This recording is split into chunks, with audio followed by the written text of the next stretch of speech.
Hello, good evening, and welcome to the LFC Daytrippers. It's Sunday night, and that can only mean one thing. It's the Fatback 4. And tonight we have a special show. It's a collaboration between ourselves here and the boys from Kop-ish. We have Drifty here with us. Drifty, how are you? I'm good, man. Thanks for having me on, man. It's a pleasure to be here. No, it's great to have you. It's great to have you on. It's good to get another voice on the team for the show. And we also have Grizz again. Grizz, how are you, my man? I'm good, melting away. Keep me here. It's like a sauna. I'm losing pounds. Keep going. Good man. It's the keto, the 2020 keto. That's the one. That's what we want to see. Never last. And yeah, the best thing ever, but you gave up after a few weeks. Of course you did. And Gav, how are you, pal? The other side of the hosting for a change. Yeah, struggling. I was struggling today. Nothing to do with the heat because I'm quarter Italian and I'm used to the heat. But That's it. I was struggling today. I'm a bit better now and looking forward to this one. Fine head of hair. You can tell that's from your Italian heritage. That's it. Yeah, 100%. And we're going to be joined shortly by Callum Sanderson, also from the Kop-ish show as well. So what we're going to be looking at tonight, we said we'd have a look at the FSG business, how they're approaching the transfer window, how they, as an overall, how their policy and their business model is working out, and what we'd like to see maybe change, or if anything we'd like to see changing. So, there's going to be a few disagreements probably along the way, and which is great. We welcome that sort of thing on here. So I'll start off. I'll go to Gav first. Gav, the window's open, and we've seen a move. Well, we've seen a couple of things happen, and it's all been around the sort of left back position. We had breaking news the other night that Jamal Lewis was the chosen one, and we then just backed away. Just got out of that as soon as we could when Norwich weren't budging on their price, and we've gone for Tsimikas instead. Are you happy with that move to start off the window? Is that something that you think we need to do? Yeah, I watched the show just a couple of minutes ago with yourself and Grizz and Harry, and it was brilliant. Harry knows some amount of stuff on that fella, by the way. And what a bloke. He's a really nice fella. Yeah, listen, what do I want for the summer, and is that the right move? It probably is. There's a budget there, £11.7 million, I think is the touted figure at the moment. And look, when I looked at this summer, I've gone back the last couple of windows, I've said, when you're in a position of strength, you strengthen, and I stand by that, I really do. But we've seen it.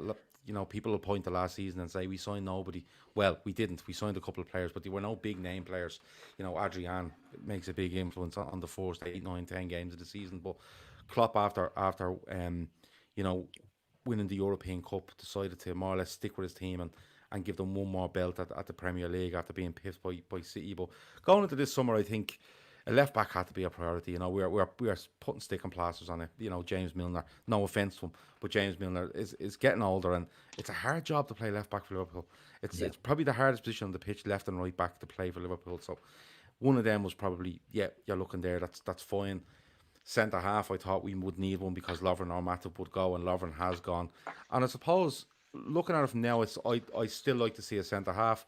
I'd probably like to see something in midfield and something up front, which I think is extremely hard to do, the forward position. But come the 6th of October, if you tell me we're signing this lad, Tsimikas, a centre-back, and somebody to play in a forward role, I'd be quite happy. But being greedy, I think I'd like something in midfield as well.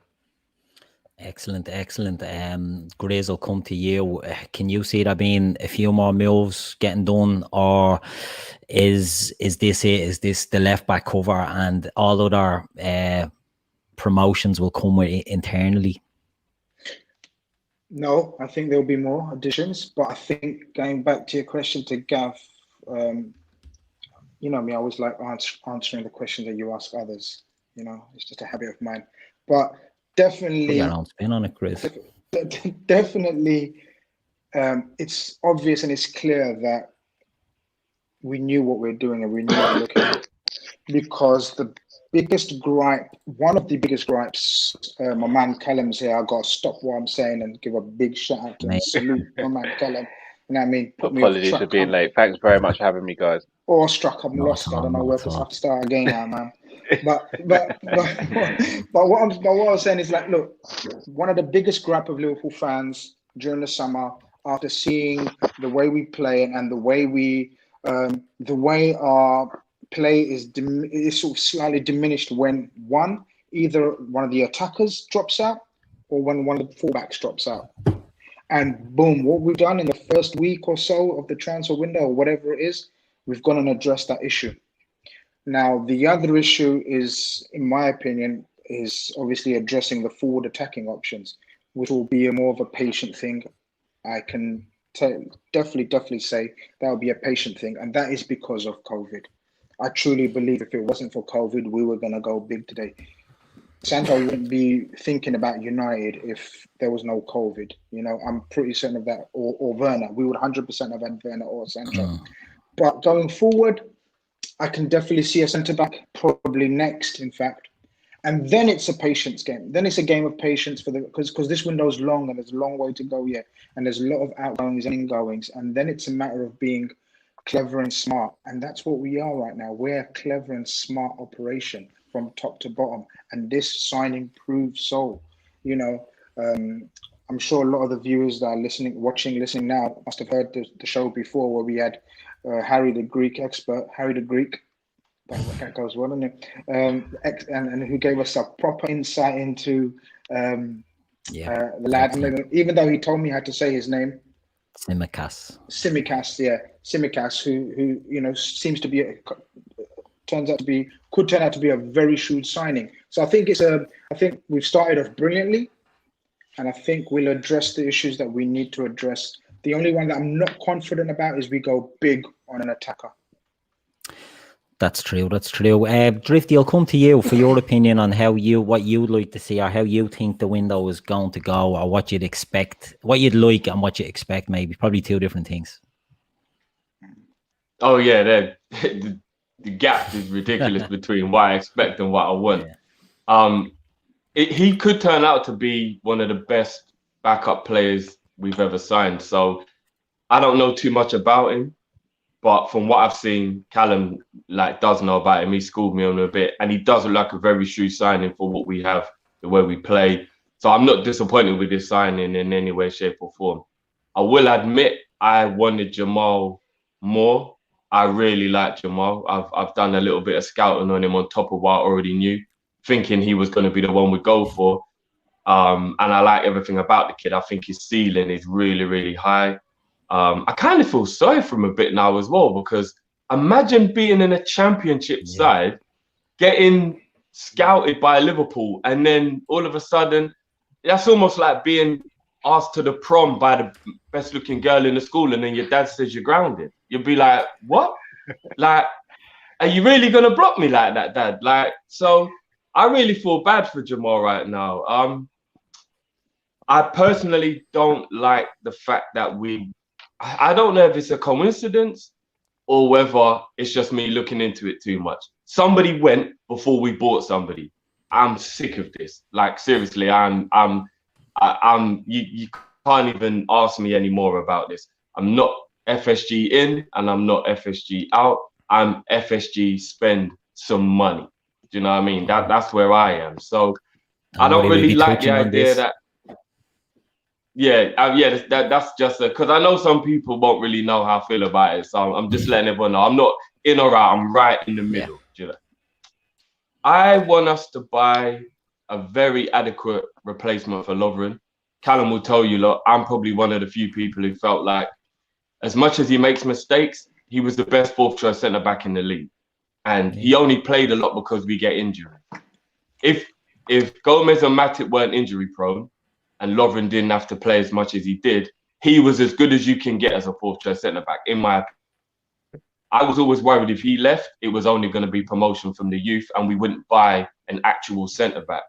I'm hoping that we actually do buy somebody, because promotion right now, I don't see any of our centre-backs in the youth team being able to come in and play at the moment. So I do hope they go and get a better centre-back than what Lovren was, because it's quite hard to buy somebody now. And he knows he's kind of fourth choice. Unless we was to buy, I don't know, like Upper McCartney or someone who'd be like, okay, so you're buying me to potentially be a starting player. most people would know they're coming to be backup. It's quite difficult to actually buy a player knowing he's going to be backup. So, you know what I mean? I'm happy with him. I would have preferred Jamal. A winger, 100%, as Grizz said. I'm worried it's not going to be a good winger we buy, though. I'm all right with Sarr. I think Sarr would be, we've spoke about this on our channel, a lot of people are unhappy with that, but I think he's got massive potential if Klopp gets hold of him. So I would be all right with that as a backup signing. And I'm sure Grizz may have a little information on our boy Thiago, but if that doesn't happen, I am going to be livid. So that better get done, man. That better get done. You need to expect that player. Yeah. You need to get him out of your head, Drifty, because that's only going to cause you heartbreak. You don't need to be worrying about that one. I know. No, look, it's interesting that you mentioned about Jamal because, you know, today we put out a little clip Grizz put out there earlier. We done a show last week where the news broke that Liverpool were going for Jamal Lewis, and we had done Grizz had given us a bit of info. Look, Tsimikas, get on him, and we were going to talk about him, and then the Lewis, Mel Reddy broke the Lewis news, so we sort of switched off from that. It's one that I'm excited about personally, and after speaking to Harry on our show there before this one, it was good to hear what his take on it was. He's not a Liverpool fan, he's not an Olympiacos fan. It was just nice to hear his take. It's not one for the first team, but it's one that, you know, with a bit of guidance and a bit of tutelage from Klopp, could be a very shrewd signing. So we'll wait and see with that one. Callum, how are you?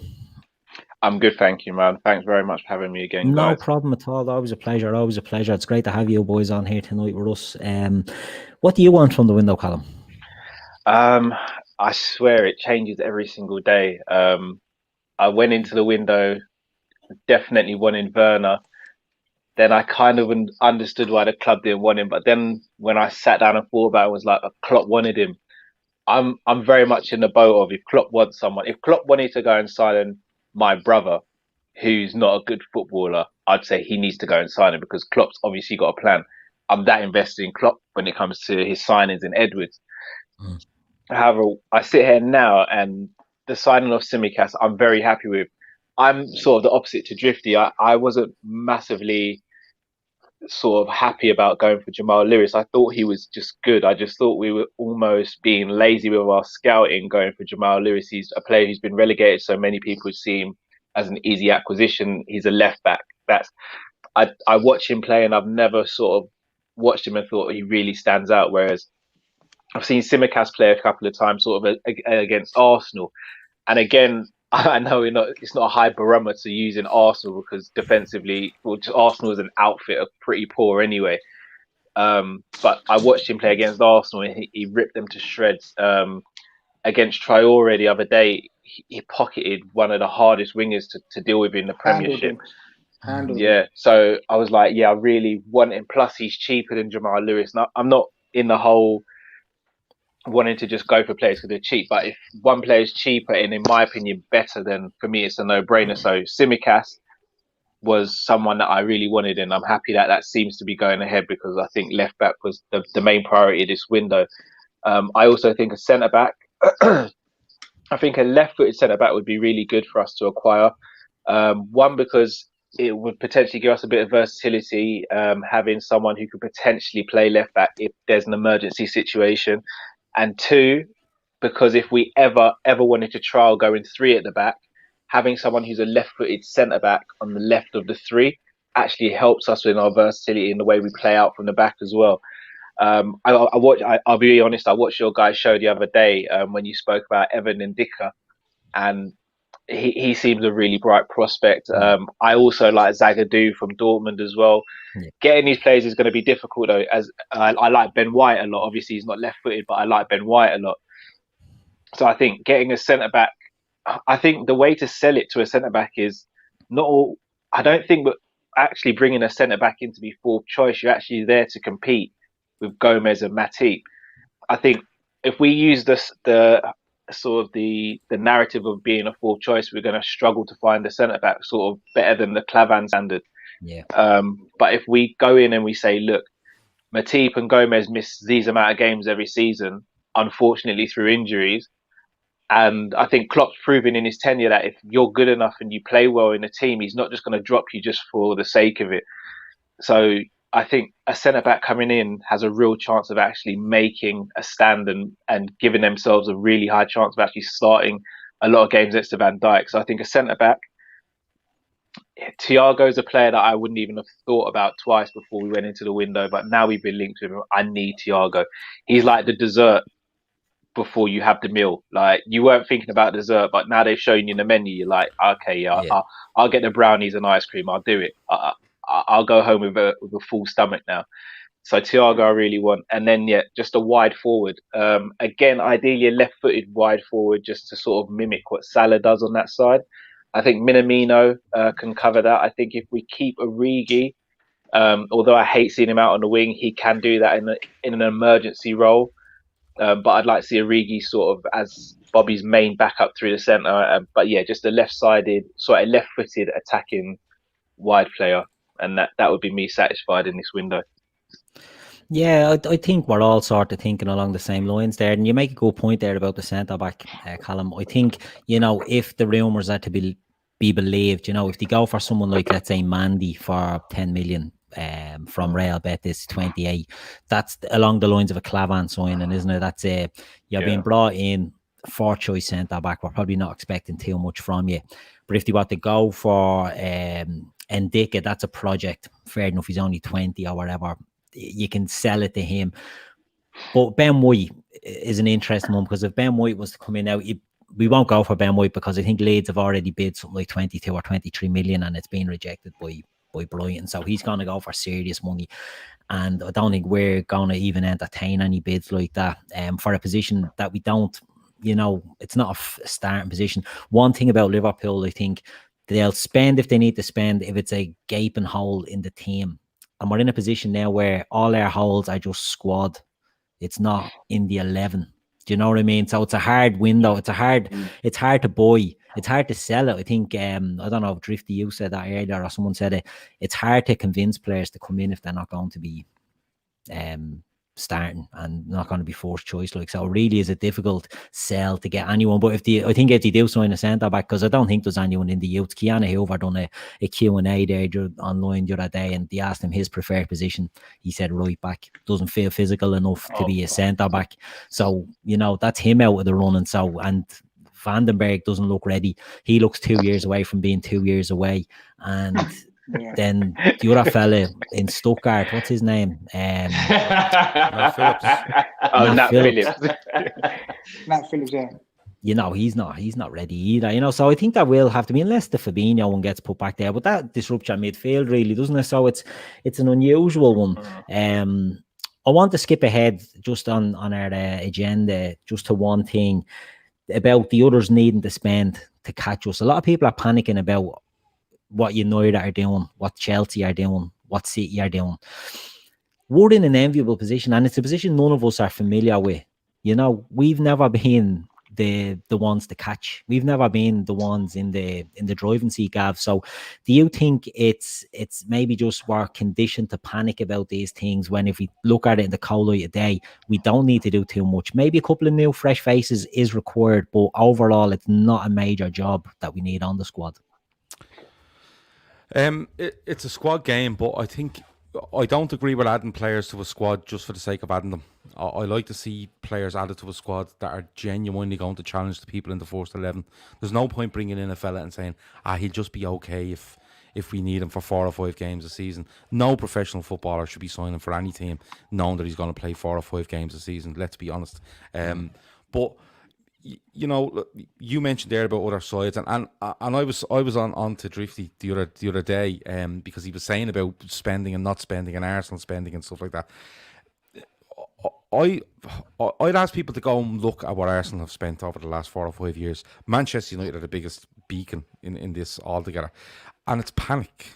All right, there's no structure to it, and United seem to be going down that route already, because we heard it going back probably 6-8 months, probably a year ago, that United were looking at Liverpool's structure and the way they do things, and they're going to try and mimic this by picking the right players, young, hungry players, bringing them through, and looking for value in the market. And they're sitting looking at Dortmund now, having a staring contest over 120 million quid. Now he may be worth it, but United need more players urgently in different positions than they do Jadon Sancho. That's just my opinion. When it comes to Liverpool, listen, we've never been in this position. You're right. We've never been in this position where we sit here and we go, this is the squad we have. Look what they've done over the last 2 to 3 years. A lot of them are, approaching or in their prime. And yeah, it is difficult to sign players because of the quality we have. But there's a ruthlessness going on here as well, Keith, and I don't think it's being appreciated. Like, we could have easily said today on Lovren, look, we'll extend your contract, because we had the right to. We had the right to extend his contract and say you're not going nowhere, and you're great around the place. Adam Lallana could have easily been given another deal because he's great around the place. But there's a ruthlessness going on here where we went, no, he's not good enough, and he's not good enough, and he's not having enough of an impact, and they're gone. The kind of way. Now I know where Drifty's coming from, because we sold somebody to buy somebody. I see where you're coming from with that, but I'll say it, and I'll probably say it numerous times going through this show. I'll wait till the 6th of October before that statement would actually be true. Yes, we've sold Dejan Lovren because he's a great fourth choice centre back when you don't have to play a fourth choice centre back. But the problem you have is Joe Gomez hasn't completed a full season for Liverpool. Never. Right? Joe Matip's walking around and just looks at somebody and he's out for God knows how long. So your fourth choice becomes quite irregular. It becomes irregular in your side. And Dejan Lovren as a regular in Liverpool side simply does not work. He's great to look at in the squad if you don't have to use him. So you're right, we haven't been in this position. It's new to us. I understand people wanting us to spend money because look at what we've won, look at the money we've taken in. You do have to take the COVID thing into consideration, and you don't know how long it's going to go on for.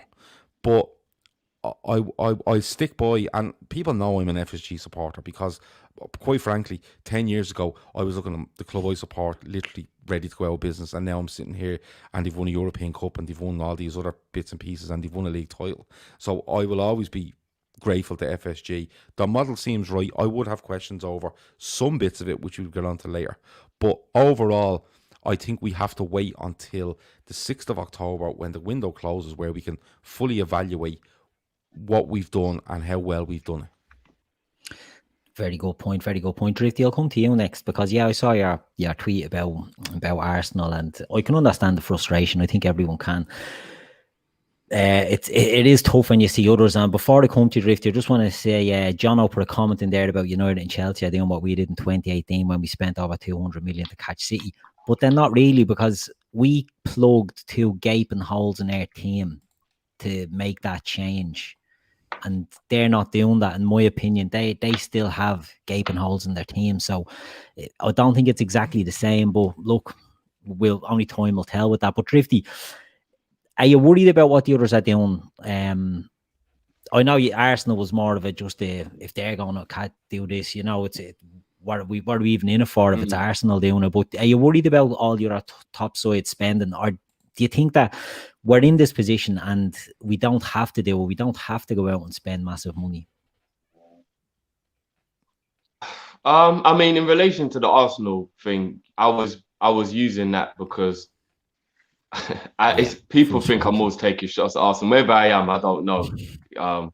But I look at a club as dead as them. They deserve with owners who are way worse than ours.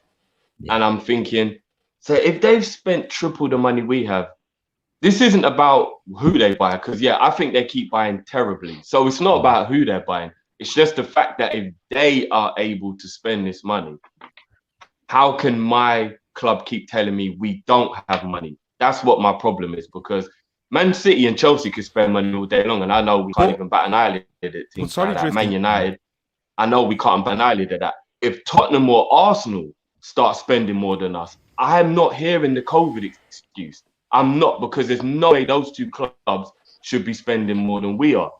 So that's where I start to just worry a little bit with the model of having to get rid of a player to buy a player. this whole money ball and all this stuff. It just worries me just a little bit because I don't want a superstar walking through the door, but we've got to do another Coutinho for it to happen. I'm sick of that now. We're at the top of the tree. That should no longer be what we do anymore. With regards to worrying, I'm always going to be worried about City because I think they'll always be there or thereabouts, regardless of whatever. Ake doesn't worry me. Torres does worry me because I think he looks like he could be a very, very good player. It will depend whether they get another centre-back. I think if they go and get a really top-class centre-back, then it's on for next season. It really is. Until that happens, I'm not going to be worrying and getting sleepless nights about them. Man United and Chelsea, it's a tough one because Chelsea look like they're playing Football Manager at the moment. They're just buying whoever's popular and feel good about the fact they've got the actual signing at their club. I don't know if that's going to end up working out for them. Only time will tell. If they don't buy any centre-backs, they definitely won't win the league. That's for sure, because defensively, they are terrible. Again, I feel like somebody's got to go and investigate what's going on at Chelsea, because I'm hearing they're going to loan Kepa out because they have nobody who actually wants to buy him and slap 100 million down for Oblak. They're going to pay £80 million for Havertz, from what we've been told. Werner, Ziyech, Chilwell, I'm hearing now they're kind of in, a good stage of talks for 60 million for Chilwell. I'm sorry, even if it's been relaxed, FFP, how are Chelsea able to just go and spend this much money? This is actually like ludicrous figures. It'll be like 400 or 500 million. I mean, what the hell is going on here? So I'm always going to be a bit worried because I'm a pessimistic fan who, as you said, I'm not used to this. This feels amazing. I've never, ever actually been able to feel like I don't have anything to worry about. So this is a beautiful feeling. But that kind of pessimism and realism within me will always be like, yeah, if they do get it right, we might not, be able to do well if we get an injury, which is why we need to strengthen. If you could wave a magic wand over our squad right now and say, we won't lose any of the first 11 to an injury, I would say we'll easily win the league next year. Easily win the league next year. But because that's not a reality and we could be struck with an injury, I really do need the squad to look ready to take on the challenge of these other teams spending this big boy money. Yeah. Gav, you were looking to come in there, were you? Or is... Well, a little bit on the Chelsea thing. Chelsea are sitting on the Harvard or the money from Hazard and Morata as well. So the signings they've made in Ziyech and Werner haven't touched the sides yet. That's just money that was sitting there. The relaxed FFP stuff, I agree with you. I think just talking the paper of City going and spending 300 million quid this summer, I don't think that'll happen. But if they get anywhere close to that, with a CAS ruling not 3-4 weeks ago, yes, I agree with you, Drifty. You would have to start looking and going, listen, these lads are up in court and now they're spending 300 million quid when everyone is affected by COVID. I just think I do agree with you, there's too much being made of COVID, and I think on both sides, Liverpool trying to furlough staff was a mistake, but I think Liverpool haven't told anyone they've no money. Simple as that. They haven't told anybody they've no money. They've just said that they are assessing the situation. They're assessing everything with regards to COVID, and they will make decisions as they go along. Now, that's not me completely and utterly defending FSG. I know where people are coming from. You should have enough money to go and do A, B, or C. But the big thing is the bonuses these players are on are massive, absolutely massive. They're performance related, so winning leagues, winning Champions League, Super Cups, World Club Cups, it all adds up. But I go back to it, and I can keep going back to it. These people are spending this money, and it's literally like just spend the most and it'll get you where you need to go. It's not how it works anymore. Yeah, so true. Grizz, what do you think? I'll do the question again for you because you do tend to forget. He's forgot he's on the show. I ain't forgetting shit today. About the others, Grizz. It's about the others. I've been listening. No, I'm not interested in others. I know you want to ask about others, but I'm not interested in others. I'm interested in my club. And my club, especially under FSG, and it's clear and obvious what they've done. Yeah, it's absolutely clear and obvious. We don't need to repeat that because we're not on their payroll. Well, I'm not. right? So we can't be repeating what they've done for us. We're forever grateful. FSG have made mistakes, but the biggest trust and the biggest hope I've got in FSG is they've always learned as they've gone along. Every time they've made a mistake, whether it's in the transfer market, because let's not forget, we did buy willy-nilly. We didn't have our analytics team only came into effect when Edwards' role changed, I believe. Before that, we made some awful buys. We spent loads of money, and this is not aimed at Drifty or Gab. I'm just giving my opinion, yeah? We have spent money in the past, but in the wrong places, in the wrong players. Our scouting network hasn't been as refined as it is now. In my opinion, it's not about spending money. And this kind of transfer that's happening now is an example. I believe we're smart. I just believe we're so smart that we're ahead of the curve. And that's what it is with us. And I believe and trust in that process. For me, it's absolutely not about spending money. For me, it's absolutely about recruiting the right players that we need in the team or squad. And that's where it's going to be until 6th of October. That's going to stay. That's my aim is not to, from my opinion, if I'm a Liverpool fan, give my opinion, which I am. I'm not interested in if we're going to buy Sancho, etc., or whatever, all the names. I'm saying we need an able deputy for the front lads. Please, FSG, get someone able deputy. I don't know. It's your field. You are the masters of it so far. We've been spot on in the transfer market. Get someone for that. Whoever they get for that, we will say, I won't look at the price or what the name is. I'm going to say, oh, we've got someone in a wide attacking berth. So far, Edwards has been 95% banging every recruitment. So I'm going to go with that. The Simicast, not many people knew about him, but now I'm thinking, okay, we've got him for 11.5 million, whatever it is. He must be good. The reason why I'm saying I have to believe that is because we can only go by track record. That's fact. We can only go by a past record. That's what we can. No one can predict the future, whether he's going to be a brilliant star, whether he's going to be. Yeah, we've done the spending of. We've done like Man United a scattergun approach. We've done that as well. And yes, someone made the comment in the chat about we used to do that kind of shit. We used to buy players willy-nilly. Robbie Keane, we didn't need him at the time. I remember. I don't know how much he cost us. Don't know if one of you will know. 20 mil. That was a lot of money at the time, right? I believe. Yeah, we've done all that approach about buying. Willing. Now our recruitment is so refined. It's so refined. I get that the margin of error. This is where we'll maybe come on to the criticism. I get the margin of error is real less. We can't go wrong because of our budget, because of the way we spend. But I have no qualms in the amount we spend. I just want the recruitment done in the right places. I also believe, and I said it before and I'll say it again, we were keeping the reason why we didn't spend in the last two, and this is information based, the reason we didn't spend, we were going to go big this summer. We 100% were going to go big this summer. As I said, Werner would be there. If not Werner, Sancho, one of them would be in Liverpool, including Havertz. All three were on our wanted list. I know that for a fact. But alas, it is what it is. Call it unlucky, call it bad timing, it has affected us. And because we run as a business, we know every business has suffered. Chelsea ain't run as a business. Man United ain't run as a business.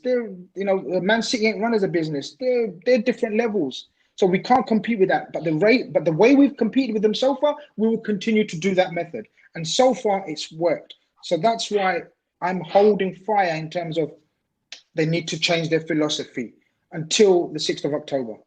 Yeah, and before I come to Callum, just to say we've got 330 odd watching, which is brilliant.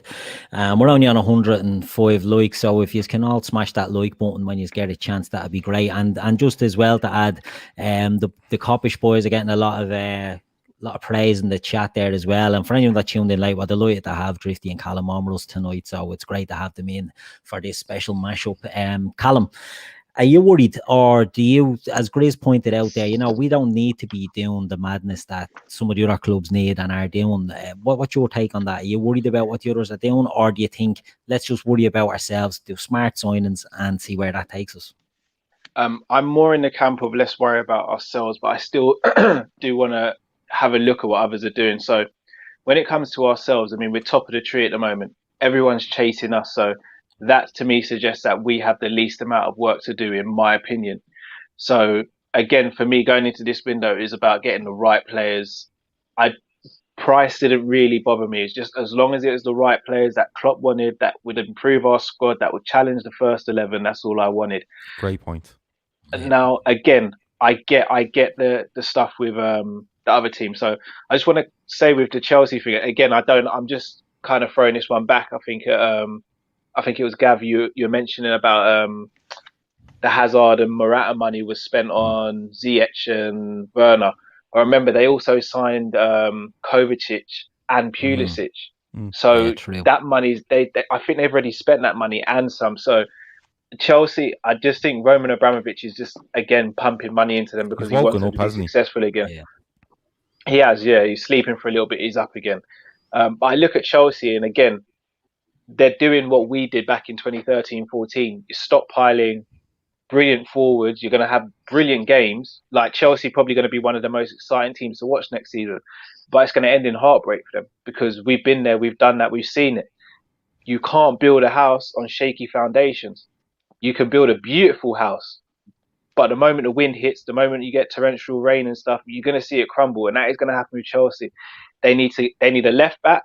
They arguably need two centre backs, and depending on what they do in midfield, they probably need another proper central midfielder as well, not an attacking midfielder. So Chelsea don't worry me. They're just a team that potentially are going to give us a good game next season. It's going to be a high scoring game potentially. Man United the same. Sancho, I don't get why they're going after Sancho. Well, I do. It's a big name, and it's what Man United do. They go after big name signings. But once again, you've got David De Gea, who seems to have more holes in his glove than a sieve at the moment. Can't keep anything out. Maguire, he gets dribbled past more than a baby who's teething. You've got. Shall I tell you what Maguire reminds me of when we bought Radek? Yeah, do you remember we bought Radek? Yeah. Yeah, he's the next. Yeah, just lump it in the air and you'll head it out. No, football's moved on from there. He'd be brilliant back in the early 90s, but he's not good enough nowadays. So they need a centre back. They need another centre back because Eric Bailly can't stay fit either. They need a left back as well because Luke Shaw just doesn't seem to cut it. So again, that's 3 out of their 5 defenders they need, and they need a defensive midfielder as well. But yet they're going after a right winger when they're pretty much sorted up front. So they don't bother me either. Arsenal are just Arsenal, aren't they? They're just going to do what they do. They're great crap. They'll have little funny celebrations. They'll beat Chelsea 2-2 and then celebrate for 2 weeks on Twitter, and then it'll all come crashing down in February, and then we're back to square one again. So Arsenal aren't going to do anything. Tottenham, they've got Jose Mourinho. I'll give it till December until we see absolute chaos there. And they've got a TV show. This is perfect for us. Yeah. Like we're going to be entertained. Put it that way. So that's 4 out of 5 teams. You've got Man City. Man City again are the only team that kind of make me think, okay, they can catch us. But once again, they're going to be selling Garcia because he's fed up there because Pep doesn't invest in the youth anymore. He just wants quick fixes. They've gone and got Ake, who is not going to be a starter, but costs 41 million. Because you're not going to play 2 left-footed centre-backs. No one does it. For whatever reason, it's that unwritten rule in football. So that's not going to happen. So they also need probably a left-back because Mendy can't stay fit and Zinchenko's hot and cold. Fernandinho, how much has he got left in his legs considering Pep plays him at centre-back and centre midfield as well? So, I mean, all these teams are addressing areas that don't need to be addressed. Whereas for us, we know we needed a left-back. We've gone and sorted that out. We need a centre-back, we need a wide forward, and then potentially another midfielder. If by the 6th of October we've sorted those positions, I really don't care what the others have done because I think we'll go again and win the league personally. Do you know something, Keith? Just sorry for cutting in, Keith. Do you know what? No. It's like an evolution in Liverpool's transfer strategy and the actual reality, right? Because if you go back, like, and it's still in my head what Drifty said. Like, if Arsenal spend more than us, and we've sell, and it's still there, Drifty. And I'm not having a go with you, where you said we had to sell somebody to buy somebody, right? And if you look back, going back 2-3 years. It was like, we sold Suarez, we sold our best player to fund this, and now we sold Coutinho to fund this, and we're getting away from that. We're actually getting away from it. There's a bit of an evolution there where we're securing our top players, you know, and the big talk at the moment is around, you know, well, they're on bonuses, and because we're paying these mad bonuses, we can't compete and stuff like that. But we're securing these players, and like Callum's giving you a very detailed list there of the other 6, it's probably 5 or 6 clubs around us or wanting to be in around us, and the holes are fucking massive, right? Where we're sitting here and we're arguing, oh, well, we get that left back, yeah, he's good, yeah, we can get him. We are sitting in a position where I think it's one of the strongest positions a champion has ever been in. I genuinely believe that, because if you go back and you look at some of the title winners, you could say they won the league, but they're not great here and they were lucky there. Liverpool bossed this league from start to finish. And, you know, I hope all these teams go and do what Callum's just said. I'll put it to you that way. And if we can say, and there is uncertainty over COVID, and you have to take it into account, regardless of who your owners are, you know, unless you're Mike Ashley, who's a fucking lunatic. But, you know, when you sit down and look at it and say, is there an argument here to turn around and go, okay, Klopp gave them another bash at the league after winning the European Cup. Is he going to go again, but he's going to add 1 or 2 more? And he knows by adding 1 or 2 that he's better than the rest, because the rest are scattergunning it all over the place. Yeah, it's true. There's no consistency. I'm not looking at any of them and thinking they're filling immediate holes. Now, just going on to Man City there, Nathan Ake could potentially be a left back for them, but it goes away from the way Pep usually wants to play. He doesn't want generally to be putting centre backs in a fullback. The same way we don't like to put centre backs in a fullback, because the way he plays, it doesn't really suit it. But they're also looking at Koulibaly, who's another left-sided centre back. Like, it's mad. There doesn't seem to be any sense being made in their approaches. Another one is Arsenal. Callum, you touched on their business. It came out today that Arteta doesn't want to sell Maitland-Niles, but the board want to get rid of him. You know, the problems there are just ridiculous. You know, you've two. It reminds me so much of Liverpool and the Brendan Rodgers era, where he wants one thing, all these clubs at the moment, all these clubs that we've mentioned at the moment have more money than sense, where we have more sense than money. It's fair to say we haven't got much. You know, it's true. Who? Did you just Google that? Yes. You didn't. You know, sometimes Liverpool will be trademarking that and all the he hires out Boovy on a Sunday night to do his receptionist work, I'd say. I'm tweeting that. That's got legs. But it's true though. It's true that we are, and it's frustrating as hell sometimes. And it was, you know, for example, the Werner situation, right? And you know, now the Thiago saga. Sometimes fans' desires outweigh sort of, you know, their senses. Sometimes we get ahead of ourselves, and it's what we want as opposed to what we think is right. And what we think is right is often, you know, different from what the club sees, and we can only base it. And I repeat it: we can only base it on what we've got to work with, and what we've got to work with is the success rate of our recruitment team. I disagree with Gav. I do think it's a buy to sell policy, sell to buy policy, but I'm not criticizing it per se, because it's worked so far. And as long as it keeps working, and there's nothing to say that it won't work. We shouldn't be criticizing it. The moment it stops us from being successful on the pitch, then we can talk about it and discuss it. I also think by saying that, I think our owners are smart, and they will transition. They always do. They always work out what the strategy is for the next phase. And we were talking about ruthlessness. Getting rid of Lovren is pretty ruthless, because a lot of people were saying, look, he's probably going to get that extension, because as Gav says, we were entitled to give him extension. Out, son. Lallana, out, son. Shaqiri, we put him on the sell list. As soon as we get an offer, he's gone. Wilson, the same. Bruce, same. And one of the biggest people we've discussed it in our previous pods, but look at the state of Peter Moores. He's done a very good job. He's seen the overhaul of Liverpool transitioning into the best club in the world on and off the pitch. But I'm sorry, we want this Hogan guy, Billy Hogan, to take over because they're thinking ahead. He's the one who secured this Nike deal, which is insane. People fail to realize how massive this Nike deal is for us. So on and off the pitch, we're always changing our philosophy. I don't think we've got one philosophy, like sort of working model that it's stuck in its way. I think it's evolving, and I expect it. If it doesn't evolve, then the criticism, by all means. If we stand still and it doesn't evolve into sort of this new phase, then by all means we can look into it. But I think at the moment we should be calm. I'm calm anyway, very. Excellent. There's a lot of new names in the chat there. Yeah, no, go ahead, Drifty, go ahead. Grizz, do you know what it is though, bruv, that set me off, yeah? It's the fact that we missed out on Werner. And in my opinion, regardless of how we're structured, Klopp wanted Werner. Klopp has done everything to mean if he says something, you do it. And that's what gripes me about the way we've moved so far. I agree with you, and Gab's going to buy in and say, no, we don't. Oh, I am, yeah.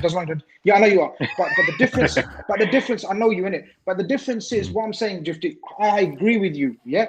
But Klopp also, because you got to remember, it's not all about Klopp. It's not all about FSG. It's not all about Edwards. They're the A team for a reason. And the reason is that they work together and they sit down, literally or not literally. And what I'm saying is Edwards, Gordon, Klopp, all the team sit down and say, look, this is what we can do. This is what we can't do right now. So Klopp is part of that. I'm adamant. I'm fully sure if Klopp said, no, I want Werner, COVID or no COVID, raise some funds for me, man. Do something. They would have done it. I completely disagree. Before Gav jumps in. But Klopp saw the overall picture. He wanted Werner. There's no doubt. If Gav tries to tell you he didn't want Werner, ignore him, mute him. Yeah? Because Klopp did want Werner. Klopp did want Werner. I'll do more than fucking mute you, brother. But Klopp also, in my opinion, oversaw the overall situation and thought, okay, we can go again, we can work together. And that's the beauty of our A team, that they're all on the same wavelength, on the same page. Yeah, before Gav jumps in, there is a nice segue because I do want to move on about the effects of COVID. So do you think it's different? Do you think Liverpool's decision on Werner is purely down to the COVID situation, Gav, or is it that they didn't want to spend on it? No, I think it was numerous things. I'm being honest with you. Look, listen, it was fairly obvious Liverpool were very, very interested in Timo Werner, right? The talk was 50 million quid.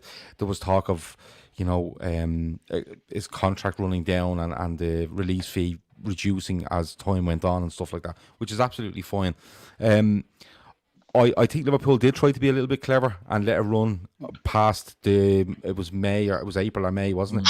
When they wanted to run past, and then basically it was they could get him for whatever it was. 100%.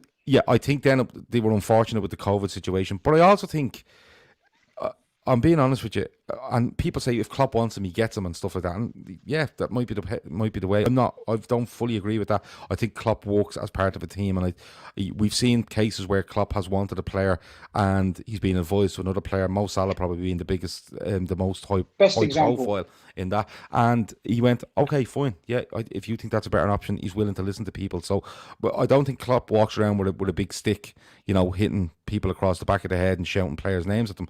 I just don't think that's how it works. But what I would say is that I think they did try to be clever. I think they got caught up in COVID, and then I think Werner got very greedy, and I think Liverpool looked at the money being involved in, not just the transfer fee. I think the money being touted towards Werner by Chelsea, and I don't know if others were involved. Barcelona were obviously mentioned at some stage, but I didn't believe that. But I think Liverpool looked and went, nah, that is not for us. We're not bringing a player in on that amount of money to A, is he worth it, and B, to disrupt what's already there. I think it just got out of hand, and I think and all this stuff of Werner only wants us is complete and utter horseshit. Let's be honest about it. If Werner wanted us, he would have told Chelsea, thanks for the massive offer, but I'm going to take less and go to Liverpool because they will sign me for this amount of money and this amount of wages, but because you've come in with this, it's not happening. That's just the way I feel it went on Timo Werner. The effects of COVID, you don't know them yet, Keith. You don't know them. Like, we're going week on week here. There's talk Liverpool are losing £1 million a game. Somewhere in the region of £1 million a game every time they don't play at Anfield. There's talk of them giving back 25 million quid in TV money to the likes of Sky Sports and BT and whoever else mainly due to, nobody in the ground, and then I think the League Cup is being cut short, or two-legged semi-finals aren't happening next season because of it, or this season, or whatever it was. No, next season. So there already, we were due to have 4 or 5. That's 30 million quid. You know what I mean? Straight off the bat. We don't know how many games we're going to play behind closed doors next season. We don't know how the TV companies are going to react to this and say, listen, each club was getting 100, they're only getting 80. Then you're up to 50 million, and you don't know where it's going. Liverpool have money. There's no doubt about that. But Liverpool are in a position where they look and go, the strategy of Liverpool shows the strength of Liverpool for me. And what I mean by that is the position we're in, we are not desperate to go and do massive deals, because we can turn around and say, we can do this, and we can do this, and we can plot ourselves through the next 12 months, get back to normality with regards to football, people being at football, the money in football going back to normality, and then say, now we probably have to start a rebuild, plus we have to spend money because, we're through the back of this. Whereas other sides are looking, going, this is our chance to catch Liverpool. Liverpool are going to strategise themselves over the next 12 months, where they're not going to stand still, but they're not going to blow us out of the market. And that's why you'll see United, and you'll see City, and you'll see Chelsea, and you'll see Arsenal attempt it. Spurs won't. They don't have a pot to piss in. They're taking loans out everywhere.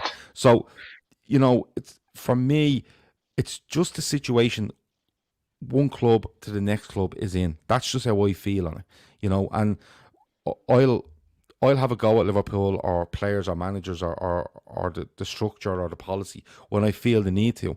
But right now, I think it's difficult to have a go when you don't have all the information in front of you, and we genuinely don't. And it could be another 6 months before we do. Yeah, indeed. Callum, I'll come to you next. The COVID situation, my take, I don't know if you'll agree, and I'll let you hear your opinion on this. Liverpool maybe were trying to be coy, thinking it would be the market might be quiet, but some of the moves that are happening now are anything but. The prices are skyrocketing. Do you think Liverpool don't want to spend, or do you think they're just waiting to see how the market sort of settles before they start doing their business, and they're starting to act now that they've seen how the market is going? 41 million for Ake, 27 million for Fernando Torres. Teams are spending, and Liverpool are going to look and say, right, it maybe mightn't be the cheap one that we thought. Do you think that might play into their mind? Yeah, so I think the COVID thing has been blown way out of proportion. I think the club was potentially looking at using that as a strategy, maybe to try and keep prices low for players that are trying to bring in. Also, probably just not wanting to tell the media just what they wanted to spend. Or, there's always been a running narrative that the Echo comes out every season around March time and says Liverpool have a £250 million war chest, and then it never turns out to be true. So this season, it seems like they've gone away with all of that stuff, especially during COVID, and they've just sort of kept their cards close to their chest. Now, obviously, I'll elaborate on FSG a bit more later on in the show when we get onto that segment, but I do think they were potentially going to use this as an excuse not to spend as much as maybe we may have needed for the squad. The Werner one, I sit 50-50 on. When it first broke that he was going to Chelsea, I was livid, and I thought, yep, we've dropped the ball here. However, when it started to come out more the details, with the release clause, transfers nowadays, if it's a £50 million transfer as normal, you usually pay that over the course of someone's contract. A release clause, you pay that money up front. I don't think we've ever got that sort of money to just pay up front for Timo Werner. I do actually think, on the other hand, though, he was all in on Liverpool, but I just don't think he wanted to wait another summer, because he waited for Bayern last year, and he probably thought to himself, I waited all summer last year, they didn't come in for me, I can't wait again because my career might go stagnant here. And he just thought, I'm going to take the first opportunity and just grab it. So I don't think he's at fault for doing that. I also think the wages he's on at Chelsea is a byproduct of him not actually pretty much wanting to go there as a first choice. I think they had to tempt him there, and wages and bonuses are the best thing to do. I don't think he would have been on anywhere near that sort of money at Liverpool. So I can't buy that narrative that that's why we didn't go in for him. I think Chelsea had to do that to try and lure the player. In terms of COVID and what we do, I think we will sit tight until quite near the end of the window just to see how other teams react. I think another thing you've got to consider is just what other teams need to do in terms of selling. You look at Barcelona, and they're an absolute mess financially. Like they've got to get rid of Coutinho, Dembele, Firpo, Umtiti. They've got to get rid of probably about 10 players. But if you act now, Barcelona get premium for those players. You leave it till a couple of days before the end of the window, Barcelona are saying, right, we just need to get them off the books. You may get them for half price. I think the same comes with Real Madrid, some of the Italian teams as well, even some of the English teams. So I don't think we'll act straight away in terms of some of the other signings. But I think signings like Tsimikas, whereby other teams probably have started watching him and seeing what he's like as a player. You think of someone like Leicester, who may be losing Chilwell. They may have started a bidding war by going in for him. I think Liverpool just say, right, we've got 11 million from what we sold Lovren for. Let's just seal that and get it sorted. The sell to buy policy, again, I'll touch on in more detail what my opinion is in the next segment. But I do think COVID has maybe changed the thinking and the strategy of the club, but I don't think they can use it as an excuse when they see the other teams who are competing with us spending big money. So I think they've just got to do away with the COVID stuff now, in my opinion. Excellent. Drifty, what's your opinion on this as well? Do you think they were trying to be cute with the COVID stuff and now it's probably changed their thinking on it? Yeah, I agree with what Callum was just saying. I do believe they probably thought everybody was going to be a bit chill, underestimated the desperation, as everyone said, from the other teams to catch us. And now it's a bit like, oh, okay, we kind of need to pull our finger out again. Because if everyone had stayed the same, we'd just walk the league again. And that may be what they thought might have happened with maybe one or two little tweaks. But when they're seeing Havertz, Sancho, Werner, they're seeing all these guys, they're like, oh, okay, maybe we have to change this a little bit. And that's the thing that frustrates me about Thiago, for example, because I'll say a left back and a winger was definitely more of a priority than what Thiago was positionally within our team, 100%. I think every Liverpool fan knows that. But when you get a gem that comes along like that, you take it. And I will not accept COVID as a reason why we didn't pay 25 to 30 million pounds for the best midfielder in world football. And I'm not just saying that because he could be coming to Liverpool. He is the best central midfielder in world football. If you can get him for that price, you do it. And then you just be like, look, kids, we just gave you a little bonus. There you go. We just gave you a little bonus for being great fans and sticking by us and doing what you do because you are the best fan base in the world. There's a little bonus for you on top of a winger and a left back. There's a little Thiago for you. So the COVID stuff for me, if we don't buy anyone of any significance in this window, I personally can't let them pull the wool over my eyes that it's because of COVID, when I'm seeing every other team who are in just as bad, are in just as good or worse financial state than we are, spending money that they feel they can. I just don't want to get to the end of next season, maybe just miss out on the title and think, well, is that because the owners just made excuses? You know what I mean? And we had a position that we should have filled and we didn't. And then we got an injury and then it cost us a few games here or there.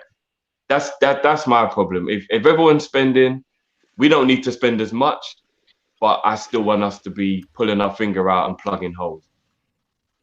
Great point.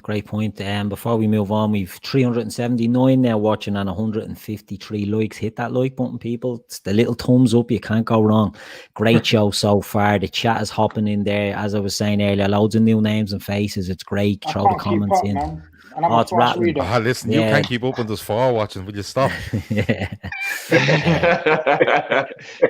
That's true. Loads of love for Drifty and Callum as well. So if anybody in here doesn't watch Kop-ish or hasn't heard of them or only seen the lads for the first time tonight, make sure you go on and watch their YouTube channel as well. Yeah, cheers, excellent. Man. Really is good stuff. Cheers, man.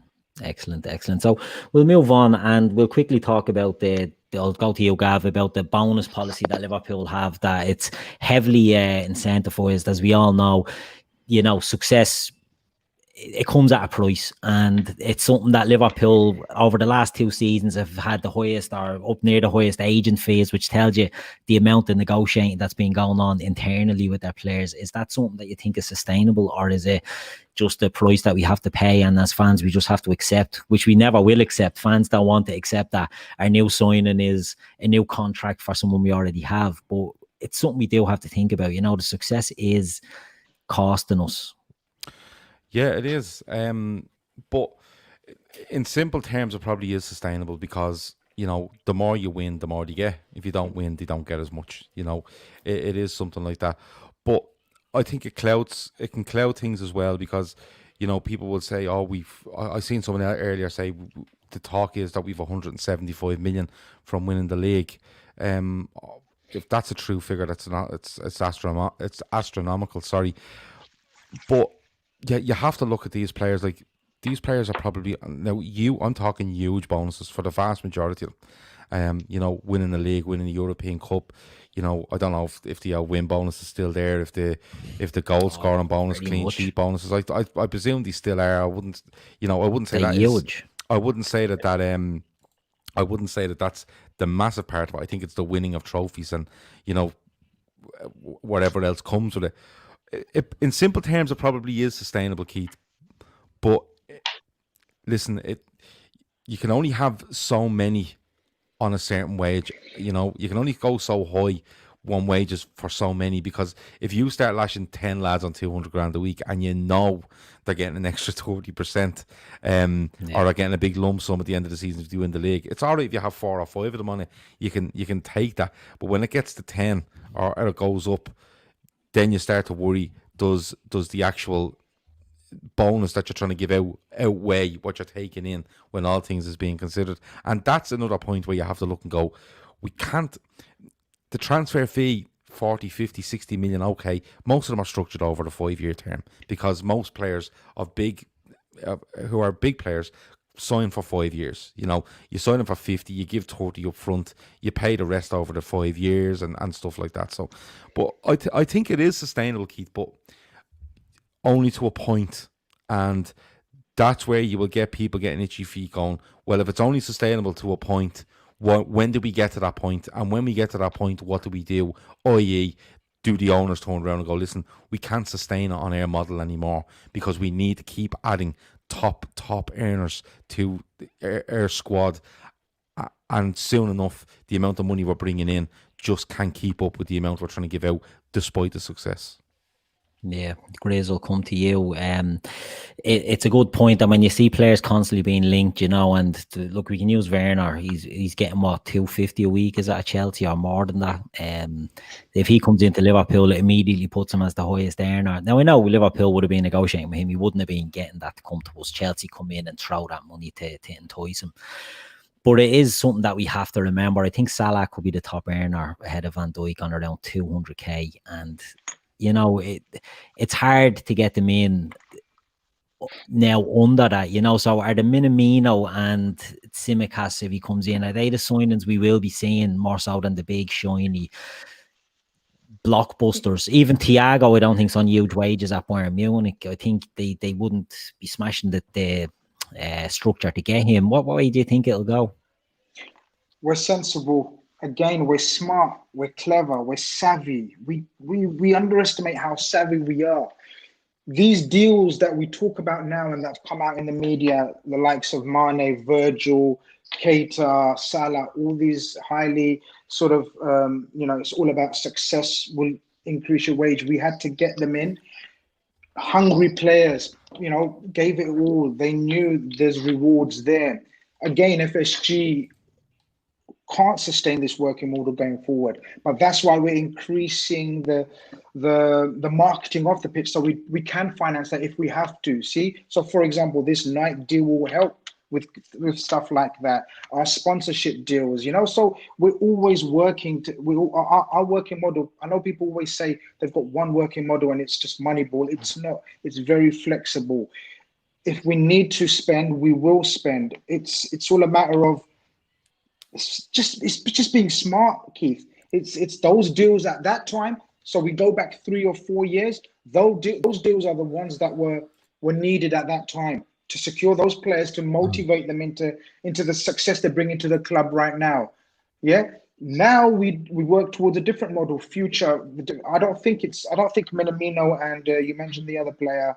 Tsimikas, you know, not necessarily their wages or their structure of their wages or will be according to what kind of player they are. We're smart. We will always be smart.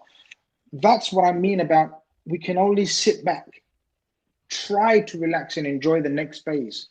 And I agree with a lot of people that are a little bit skeptical about FSG in terms of will we change the working model and adjust accordingly going forward? Because now we need a different level of player, possibly. Now we need a player that can sustain, not only off the pitch, we're talking about wages, whatever. Now we need players that will sustain the success that these have created. Yeah, so it's a different working model that we have to create. And I believe they will do so. You know, they will adjust accordingly to the market. We won't go mad. We will never turn into like a Chelsea or a Man City and offer stupid, ridiculous wages because of our working model and also the manager. This Klopp that's took us this far has come out and he doesn't believe in these high wages. So FSG, when people say, "Oh, they got lucky with Klopp," I get that, but they done their homework with Klopp. They done mad homework in terms of how this guy thinks on and off the pitch, and he's of the same mentality as them. Good for them, lucky for them, lucky for us that he's so good at his job as well. But he agrees with a lot of their policies, and that's what fans sometimes don't understand, because he agrees with their working model, and that's why he signed on in the first place. Exactly. Drifty, we've said about players who've left, right? So Lovren has left, Lallana has left, Klein has left, right? So those three alone, I think, was nearly 300,000 roughly off a week off the wage bill. As I was saying there, you know, you get the likes of Tsimikas, let's say, will replace Klein as a fullback, right? He's a left full, but Klein's a right full. But you could say, right, they've replaced the only fullback need in the squad, and they're probably saving, I don't know, let's say 50,000. It's all guessing. I don't know what Tsimikas will be on when he signs. But are they looking to trim the high earners? Well, Klein wouldn't have been getting any bonus because he wasn't playing, but Lallana and Lovren would have had bigger bonus appearance stuff in there. Are they looking? Do you think they're going to look to change that? Maybe not with the star players, but with the supplement players in the background. Will they look to lower the wages of those? For example, a Shaqiri. Could you see Shaqiri leaving and being replaced by someone of a lower salary? Do you think that the bonuses, the way they are now, is something that they need to address? Yeah, yes and no, because I guess you only have to pay the bonus if the team reaches the target. And I think reaching the target should always be seen as a positive, regardless of what the bonuses are, not, now we've got to pay these bonuses. Do you know what I mean? So I don't think if Shaqiri's on bonuses and if Lallana was and stuff, it should be that big of a deal if they had to receive those bonuses. But I do agree that the club can't just keep giving people wages for the sake of wages, and we do have to make sure that the bonuses are realistic. We can't have a situation where we win the league. I think Gav was saying earlier on about how it's like, I think it is 170 mil you get, but if all the bonuses are going to all the players, how much of the club keep of that money that they get? So yeah, I agree. You can't just have all these bonuses going out that you get that prize money, but then when you actually check what we've done within our bonuses, you're like, oh well, the club didn't even really make any profit because we just paid all the players with the money we got. You definitely have to make sure that you're smart with that. When it comes to the wages, though, the only thing that is annoying me at the moment is Wijnaldum. I really don't see many players in our team more deserving of a new contract with extra wages than Wijnaldum. And the fact that we only offered him the same he's on, which is around 70, for us, 70 grand a year would be amazing, never mind a week. But for somebody who's done what he's done in the team over the last 4 years, I find that quite disgraceful. And I feel like, are they underappreciating the players who aren't seen as the superstars? Like Salah is a superstar, marketably, and so he will get the bonus that they feel he deserves. Whereas you get someone like Wijnaldum who goes about his work quietly but amazingly to the fans who know how good he is. And they're like, well, we can't really commercially push you that much. And so, yeah, you don't deserve more. I don't think that's fair. I think it should be based on what you do on the pitch. And there's not many players in our team more deserving of a bonus than Wijnaldum. So I understand that you need to make sure that you're definitely smart with it and don't just throw it around willy-nilly. But if somebody deserves it, give them it. Do you know what I mean? So I'm 50-50 on the bonus thing. It's a tough one, Callum, isn't it? It's trying to find that perfect balance, you know. Drifty's right there, you know. Wijnaldum, for what he's done, he deserves to be appreciated maybe more than he is. But then they're probably looking at the age and, you know, a big contract. Do they want to give him too much of a base salary and too many bonuses? I mean, 70 is quite low, and don't want that to sound flippant. For a player of his quality and his stature, it's quite low, you know. So you can understand maybe him wanting to go somewhere else and double that, you know, or if he's lucky, trebling it nearly, you know. Yeah, so with the bonus stuff, I don't have a problem with it at all. I think as a club, I think we can sustain it because, as you've all said, if we're handing out bonuses, it's because the club's been successful. Yeah. I think the issue comes potentially attracting players because if, again, I'm going to use the most outlandish example here, but I'm going to say Mbappe, for example. Yeah. If we went in for Mbappe, if Mbappe became available, we would be the only club going for him. So let's say, for example, it was us, Man City and Chelsea. Now, we'd probably all start off with 200k. We'd probably do the maximum of 200k and then say, look, you can get these bonuses if we win this, this, and this. Again, 200k a week, no one really should be complaining about. But if someone turns around and says to him, well, we can give you 300k a week, he's potentially going to take that. So I think it all becomes a question of sustainability depending on how the rest of the market goes and how players react to it. I don't think as a club, I don't think it will ever be an issue for us to pay out bonuses. And I quite like the bonus scheme personally because it gives players a bit more incentive and motivation to go and work for something as well. That being said, when it comes to something like the Gini Wijnaldum situation, I don't even know why it's got this late into negotiations. For me, that he's one of the players who's been one of the first names on Klopp's team sheet since he's joined the club. I think that should have just been wrapped up behind closed doors and sealed.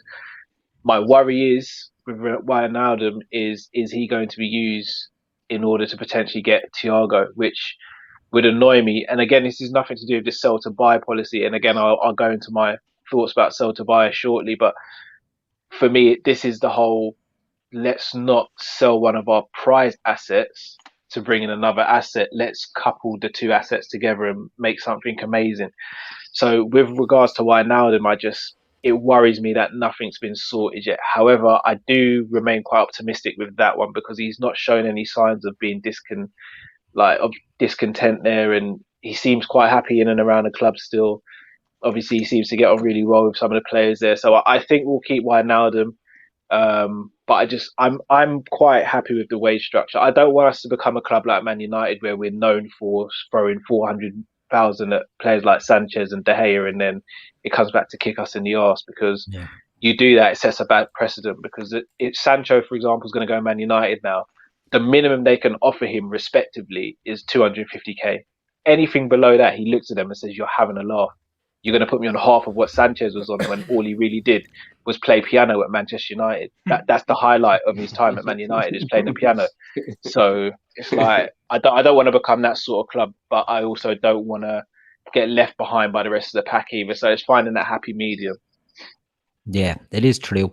It's something that you just hope can be, you know, when you see the likes, let's say, of Mbappe and all getting linked, and you're right, if he comes in and he's demanding 500k a week, the players probably aren't of that mentality that they'll go banging down the door, but they'll have a gentle little tap on the door and say, what's going on? You know, it's not something that can be sustainable.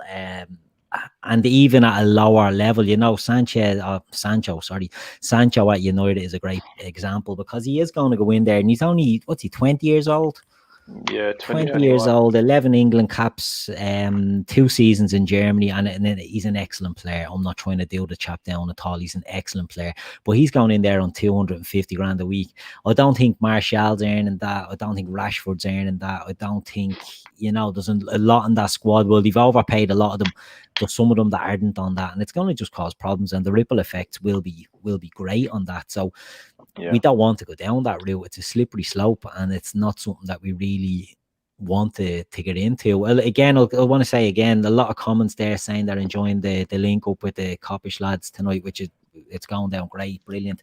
Nearly 400 watching us at the moment, so you know what I'm going to say next. Hit that like button, and we'll keep more of this going. Next thing, I'll come back to you, Gav. The window coming up. I know we've touched on it there, but what do you think will be the main activity in this window from a Liverpool point of view? Is it going to be squad trimming, or is it going to be just getting rid of the dead wood and making a couple of key signings to supplement what's there? I think, and I know it's an easy thing to say, but I think the situation we're in with regards to this pandemic, I think has changed the way Liverpool have looked at this transfer window. And when I say that, I think of the likes of Grujic and Harry Wilson and things like that. Yeah. I think they probably would have looked maybe Grujic in a Premier League loan and seeing what happened then, and they made a decision next year. I think Harry Wilson would have been very similar, because Harry Wilson, I think, probably still has 4 years left on a Liverpool deal. He only signed one before he went to Bournemouth, if I remember right.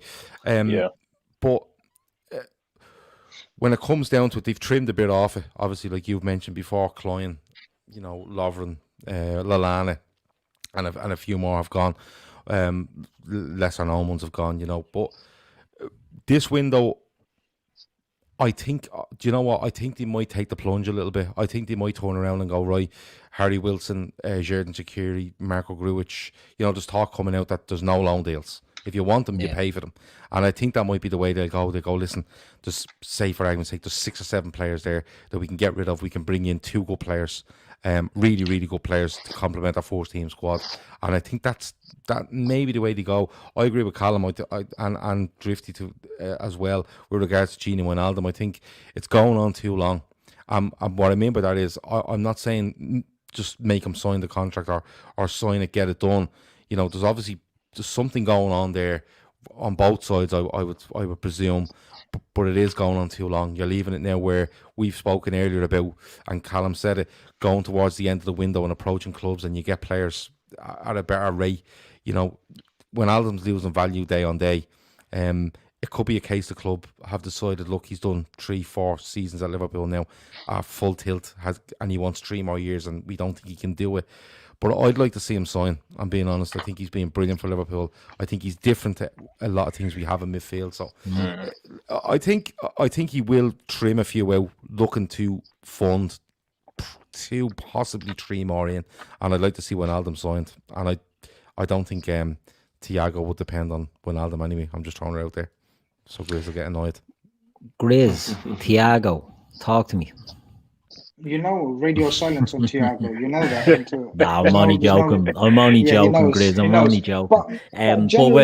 But squad. What do you think will happen? Like, generally, I'm pretty much in agreement with Gav there in terms of. I'm excited. I think we're going to try our best to sort of trim the squad in terms of numbers, but increase the quality. I think the incoming, the level of player incoming will be of higher standard than maybe in the past. Now I know people will want names straight away and whatever, but as I said, that's not the important bit. The important bit is we have to trust the process, trust them.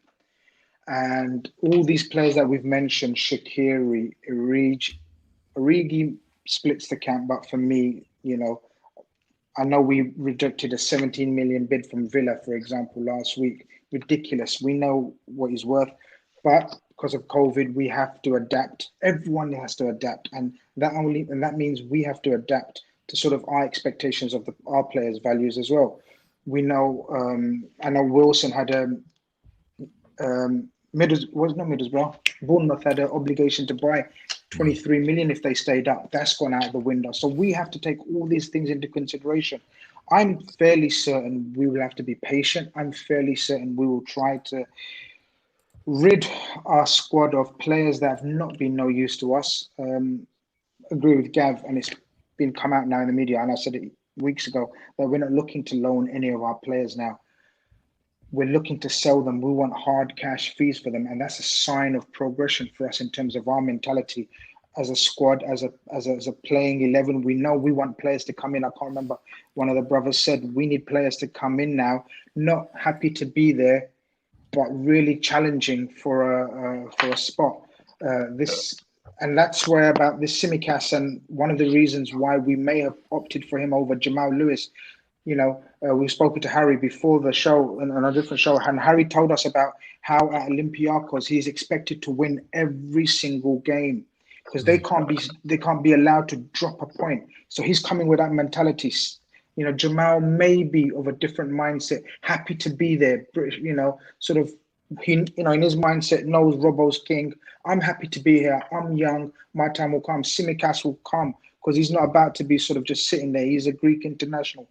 So we're looking to get that type of player in. You know, in terms of sort of your outgoings, we have to be patient. Unfortunately, that's the way it is. That's our working model. It's frustrating. Probably Drifty and Callum will touch on that sort of the policy, but that is the policy. That is the policy that's got us this far. It's not necessarily the policy that will continue, in my opinion, but for now, for this window, it's 100% the policy. We will have to rely on outgoings before we consider what kind of incomings we can have. But I agree, at least 4 or 5 outgoings with at least 2 high-quality incomings. Drifty, I'll come to you next. How do you think it's going to go? Not what you want, like how do you think it's going to play out with the transfers, mostly out, so I'd imagine. What do you think? You know, what's crazy is if we want to be as business savvy as we have been, in my opinion, it will be smarter to hold on to these players and wait for everything to calm down, get to the next summer when people have more money because everything's a bit more back to normal, and then get the actual value of the players that we know we should be getting. So say, for example, we was to let Harry Wilson go this summer and we only got maybe 15 to 20 mil for him, which would make sense in the current climate. I think Harry Wilson is a £30 million player. I would think it would be smarter business to keep him for another year and loan him, let him get even more experience, look even better, and then get what he's valued at. So if we are saying no loans, only selling, I find that a little bit strange, a little bit. Brewster, for example, if they was like, no, we're selling him. It's either you buy him or you don't get him.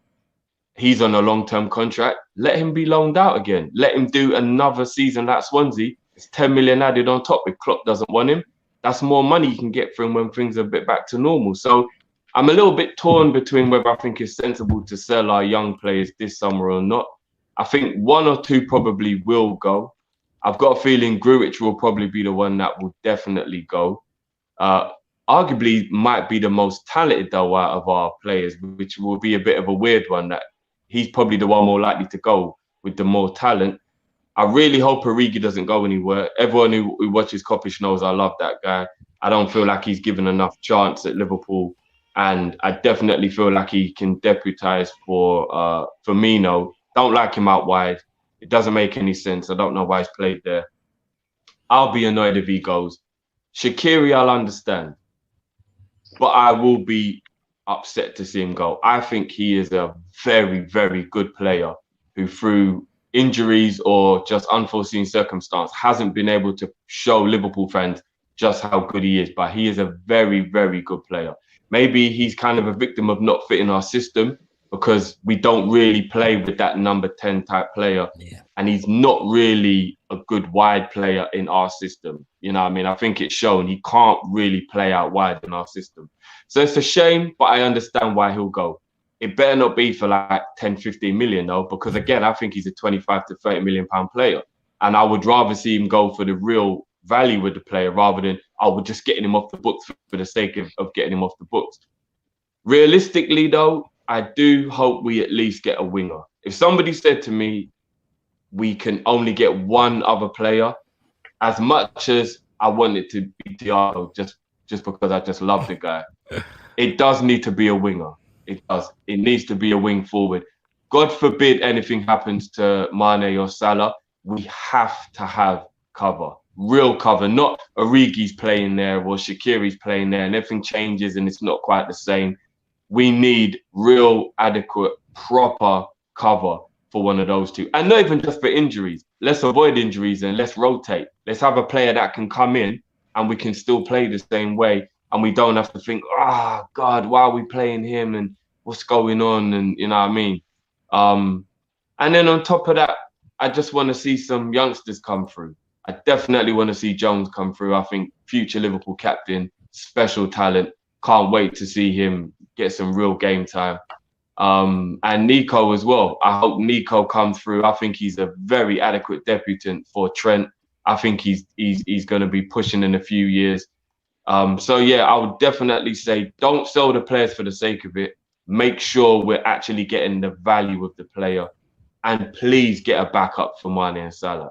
It's a must. It has to happen. Yeah, agreed. Callum, would you agree with that? It's a hold off, or do you think Liverpool are at the point where they'll get market value for them?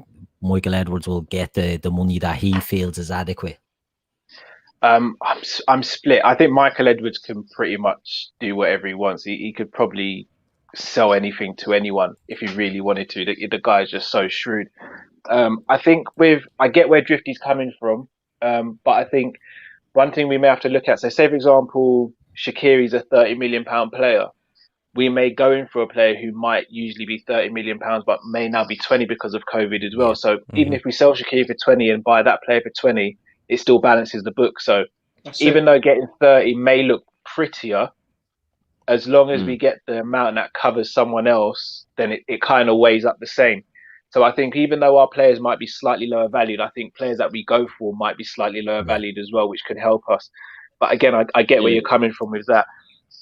In terms of loaning, so I'll be honest, because I'm so cool, I've sat down and I've actually written out a list of all the players that I think we could get rid of.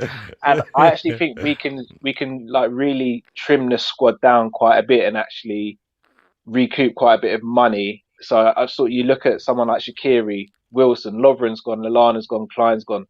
You've got players like Ojo, Woodburn, Phillips, Awanini, Gruitch, Herbie Kane, Karius, Ajaria, Larouci. All these players will be going. Kent and Mignolet and Ings went last summer. So I think we can almost kill two birds with one stone. We can trim the squad, but also bring in decent amount of funds and then still recoup that into just reshaping the squad by getting some great players in who are going to challenge the first team or potentially even start, depending on who we get. So I don't think it's all doom and gloom. But again, this isn't Football Manager or FIFA. I can write these lists all day. It just depends on whether the club get people coming in to buy these players. I mean, I know Ajaria, for example, he's definitely going to be leaving because Reading have to pay the £3 million based on the loan deal and signing him on a permanent deal, similar to what Danny Ings and Southampton did. But I think so regarding Thiago, I'm 50-50 on it. If you'd asked me a couple of weeks ago, I'd have been like, no, we're not getting him. It's just typical media stuff. But it seems to have legs. But I don't expect anything to happen with Thiago until after Champions League's finished. Like, he's too professional to do any of that transfer stuff now. So I don't see anything happening regarding Thiago going to us or anywhere else or even signing a new contract until the Champions League is over. So I think that one you just put to bed for now. I think you look at the wide forward position. I think that is the most vital position apart from left back, which seems to be sealed. I hate to say it, but if I had to sacrifice a position, it would be centre back. I don't want to, but if I had to sacrifice centre back for a wide forward, I'd do it because I'd rather. I know, Grizz, I know. But shall I tell you what it is? I've just seen us play without Mane and Salah sometimes, and we look toothless. And I don't like seeing us toothless. I hate seeing Origi out on the wing. It's just not him. It's not him. It's not fair on him, and it's not fair on the rest of the team either because we lose so much from it. So just getting that wide forward, and God forbid we get long-term injuries to Gomez or Matip, I'll probably be sitting there thinking, why did I even say these words out in the atmosphere? But I'd rather get a wide forward, but I do think we'll sort out centre back and a wide forward position. I just don't know the names. I was going to say, we'll get you back on when Matip and Gomez get the chicken pox on my down team lead and Sepp Vandenberg and Virgil van Dijk at the back. I'll be honest, if I see Sepp Vandenberg, I'm shutting all my social media accounts. I'm going. Doesn't matter. Could be a beast, that lad. Could be a beast next I hate season. being so You mean can to shut whatever you youngster, but like. I'm telling you. You can shut whatever you like. We're the LFC Daytrippers. We'll find you. It doesn't matter. Well, like Liam Neeson, we are. Liam Neeson's films are based on us. Yeah. That's being honest with you. Right, so we'll move on to the last bit, lads. Right, so Klopp and FSG, to get to where we are now, they've worked wonders building the squad. I know not everyone will agree with that, but realistically they have. We've just won the Champions League the year before, the Premier League last season. You know, where we haven't been in our lifetimes as such, you know, our adult lives, and they've done great. But what more do they need to do? How can they improve on what they've done already, Gav? It's difficult, Keith. I'm being honest with you.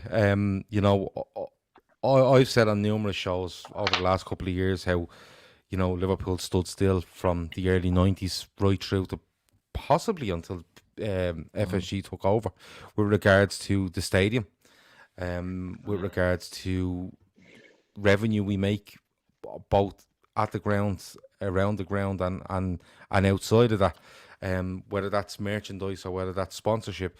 When you look now, they're second to none at what they do. They genuinely are. They're second to none at what they do with regards to revenue coming into the club. You look at the deal for Nike, you know, it's absolutely nailed on 80 to 100 million a year. Absolutely nailed on. There's no kind of, oh, will it be 50? It's 80 to 100 million quid minimum that they're going to make over whatever it is, 5 years or whatever the term is, with Nike. You know, you look at Anfield, that they've done a magnificent job on the main stand. Yeah.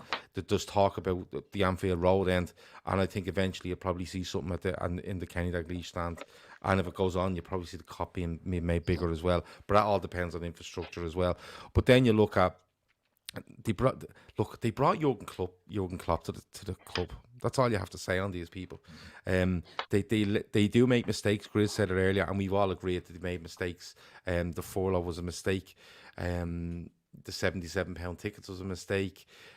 There's been other ones, but they learn. They always seem to learn, and they always seem to push forward. I've seen John W. Henry I didn't see him doing an interview. I read an interview he done, and he said, we're always thinking about tomorrow.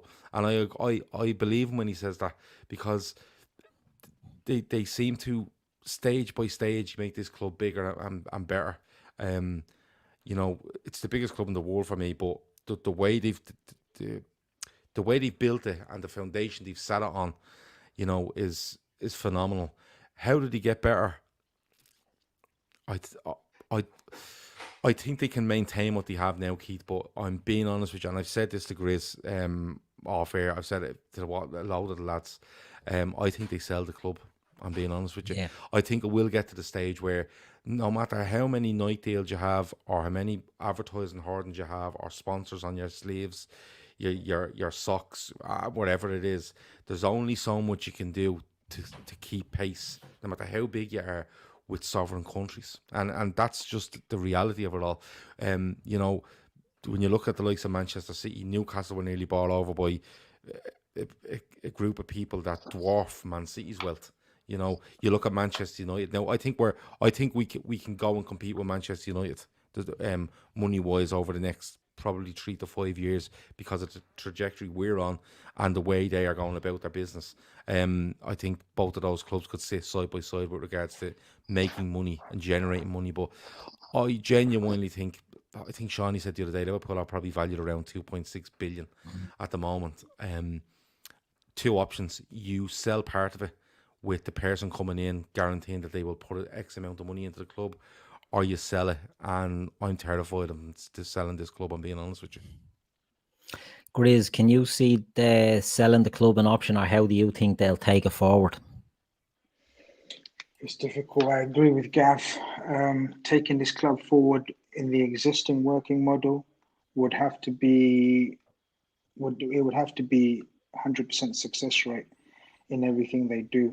and that's the margin of error that they're working with, and that's the only downside of their working model. If there is a downside, if you know what I mean, it's got to be perfect every time, especially when you're working against, as he says, sovereign states, countries with, with unlimited funds, and this financial fair play being sort of treated like a joke, as we've seen. But if they can't control financial fair play, then I can see them selling. I agree with Gav. Look, I can't see. I would say if you ask most fans of other clubs around the world, they would say they're inside. If they take off their bias hats, they would say they're envious of the way we're run on and off the pitch. When they get serious, banter aside, joking aside,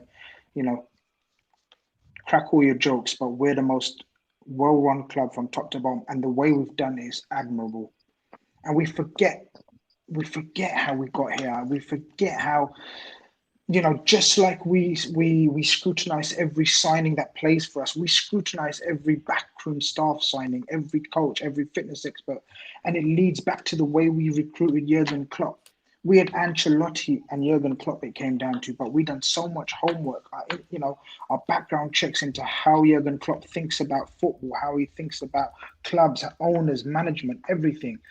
We owe that to FSG for doing that homework, to get Jurgen Klopp on the scene. And that's been the biggest success story for us. On top of that, they've worked their magic, enabling us to win 19 Champions League, all the other et cetera, trophies. And where we are now, every fan wants their club, their owners to go forward, keep pushing. Shut up, man. Stop looking at the past where, we want to go forward. I get that. But sometimes, and the beauty of our club, I say, is the humility of our club and the ownership and our manager and everything. We have to be humble sometimes and say, look, we've done magnificent so far and it's worked. Trust in us, as Klopp says, trust in our process. And he's part of that process. That man doesn't sign another contract extension if he doesn't believe in the process.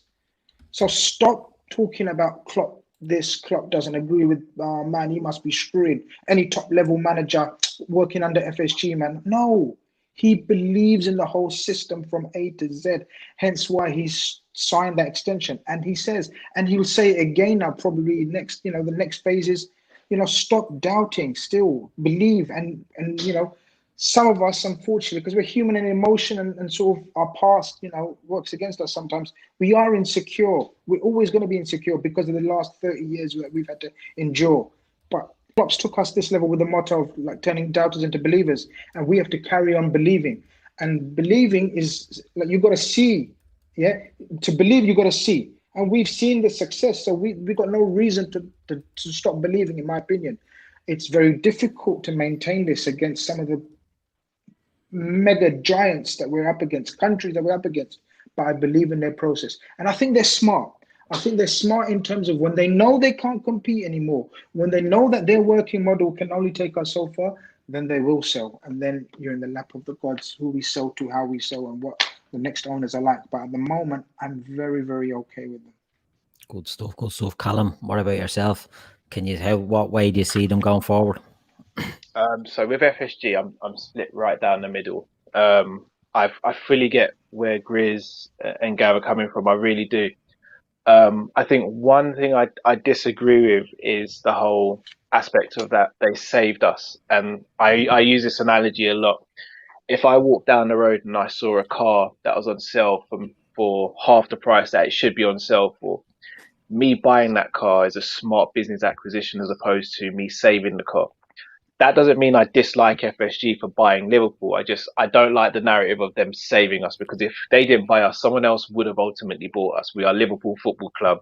We wouldn't have just gone down the pan. Someone would have come in for us. That being said, I also, again, appreciate the fact that they've made mistakes, but they have gone out of their way to rectify it. Even mistakes like, remember when we didn't sign Clint Dempsey on the last day of the first window under Brendan Rodgers, and they came out, they apologised. Within their first couple of months, they actually did a live Q&A session on the Liverpool channel, which a lot of owners wouldn't do, where they actually had supporters ring in and say, look, this is what's happening at the club. Are you actually invested blah blah. They didn't have to do these things. So I will always have a special place in my heart for FSG and be grateful. My problem is, can they evolve financially with the strength of the others? And the way I judge them is the way I judge a football player. I loved Lallana as a football player. Absolutely adored him. He stood for Klopp's press. He stood for the fact that you may not be the most talented on the pitch, but you're the hardest working and your hard work will pay off. However, it came to a point where Lallana just unfortunately wasn't good enough and wasn't able to take us that next level on the pitch. Doesn't mean I dislike him, doesn't mean I hate him. It just means that in life, you have to evolve what you have sometimes and some things have to move on. That's where I think this summer and maybe next summer could say a lot for FSG. Now, the sell to buy policy, in my opinion, has its pros and it has its negatives. I think this particular window, if we get rid of all the players that we should be getting rid of, we can use sell to buy, and I don't have a problem with that. The problem comes in next summer, for example, when you have your squad there, you may need one or two players just to take you to that next level. And then you're having to say, oh, well, if we don't sell a Salah or Mane, then we can't get those players. That's when sell to buy becomes a problem for me. Doing it this summer is not an issue. Last summer was frustrating because we had won the Champions League and we were told that we're going to do everything we can to make sure Klopp can win the Premier League. Now, here's where it kind of, as fans, we kind of get shut up because we didn't buy anyone, but we went and walked the league. So as fans, we've kind of got to take it on the chin and be like, well, you know what? They didn't buy anyone, but we still walked it. So we can't sit there and say they're crap owners. You know what I mean? And again, I don't think they are crap owners. I look at your likes of Man City, Chelsea, and Man United, and they're the three big ones in terms of financial spending power. Man United, I put them in their own category because they've done it through sustained commercialism over their history. Chelsea and Man City, they're sugar daddies. Let's not sugarcoat it. They're sugar daddies. The moment Abramovich says, I'm not spending any more money, Chelsea is screwed. Like, their stadium probably holds less people than my front room, and they have no history and they've just got nothing else. Man City are a club that came into being a couple of weeks ago, pretty much. Like, again, they can win all the trophies in the world. No one really cares. Because they're not Man United. So the problem is, though, as you both said, if FSG are not competing, will they sell sooner or later? Because if they don't sell in time, then we could be sat here in a couple of years' time saying FSG have really let us down here and we're back to being a team that's struggling to get to the top four as opposed to a team that's dominating a league and Champions League. I don't necessarily see FSG selling right now, especially not during the current climate. I don't see them selling right now. I think they make good money from us. My only other issue with FSG is the whole love for Red Sox. And me being a selfish Liverpool fan, I want anyone who's running my club to solely love Liverpool. And again, I'm not telling FSG how to run their business, but if you've got two massive organisations, you're juggling all the time. If Red Sox, which is your first love and your first passion, which is fair enough, aren't doing so well, I think you're going to dedicate a lot of time and energy into that. Which are you going to start, neglecting Liverpool? So that's my situation on that. As things stand, I'm not going to fully judge FSG until that window shuts. I can't get angry at them over something that hasn't happened yet. But if we end the window and we haven't sorted out a centre back and a wide forward, I'm going to be livid, and I'm going to potentially sway on the side of these lot aren't giving Klopp the backing that he needs to keep us at the sustained level where we are, and then things could change. But until that happens, I'm sitting on the fence. Good stuff. Drifty, I'll give you the last say on FSG. How do you think they can take us forward, or what's your opinion? I'm getting my popcorn ready for this. Boy. Right, you know what? I like a lot of what Callum said. Actually, Callum makes things. Everyone's made good points, and again, like I said, I'm on the middle.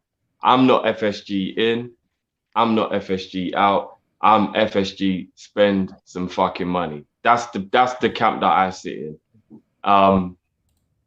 Definitely one way they could take us forward would be if they can convince the best manager that's ever existed to extend even past 2024 right now. Like, let's keep this guy here until he can't even walk properly and do those runs down the touchline. So if they can manage to pull that off, then straight away they've taken us forward. The idea of them selling, does actually make sense. So Gav's point on that, I've never really thought about it until now, but it does make sense. But if I'm honest with you, I'd be very worried who they sell it to if it was literally just for the money. Because if you were only going to sell it to somebody who can afford it, it might not be the right person to be buying the club. So I'll be very careful about, let's just get people in who've got money. It's like, no, it doesn't work like that. One thing I will say about Man City, love them or hate them for what they've got, their owners actually care about the club. And you can tell that all the decisions they make are for the better of Man City. That if they ever did walk away one day, that club is set up properly and run properly. Yeah, they do pump money in a lot, but their training complex is phenomenal. All the stuff they do in the area is amazing. Yeah. Man City didn't even have ways to bring youth players through. Really, they've got a proper youth structure there now. So if they was to walk away tomorrow and an owner took over, say like FSG, who weren't just going to pump money in, Man City would still be like, do you know what? Our previous owners set us up perfectly that we are still able to run properly. So if we could get owners like that with that amount of money, yeah, FSG, do you know what? Thank you for your time. It's been amazing. You gave us our first title in 30 years and we'll never forget you. But let's go get Sheikh Mansour to now take us to that level now where whoever we need, we get. But if it's going to be somebody who is going to be very sketchy all over the place, we don't quite know what's going on. There's all politics and craziness, and our name kind of gets dragged through the mud. I'm not happy with that. Do you know what I mean? We're a classy club. You need to remain proper. Do you know what I mean? And I don't want it to just all start getting sketchy and we start getting questioned about what people are doing. Do you remember? I think it was actually Man City's owner before this. Didn't he get like indicted for some craziness or something like that? And it's like, we don't need all of that going on. Do you know what I mean? Shinawatra, wasn't it? We don't need all of that. So selling the club, I'm 50-50. Yeah. I think that's what they can do other than get... Go ahead, No, go on, bro. No, I think that's where it's interesting where we're selling a stake, where you know the owners you have with regards, you know what FSG are, you know what they're about, you know they're good custodians of the club, but you're getting an injection in as well. You know, that's how I think it goes. I think that where I might lean as well. No, that definitely. Yeah, I'd be way happy with that. I'd be way happy with that. But I mean, other than getting Klopp to stay forever, I mean, I'm not sure how they can move us forward unless they change their model. They have to. Moneyball has gotten us this far. It's won us the league, and we're so grateful that we won the league after all these years.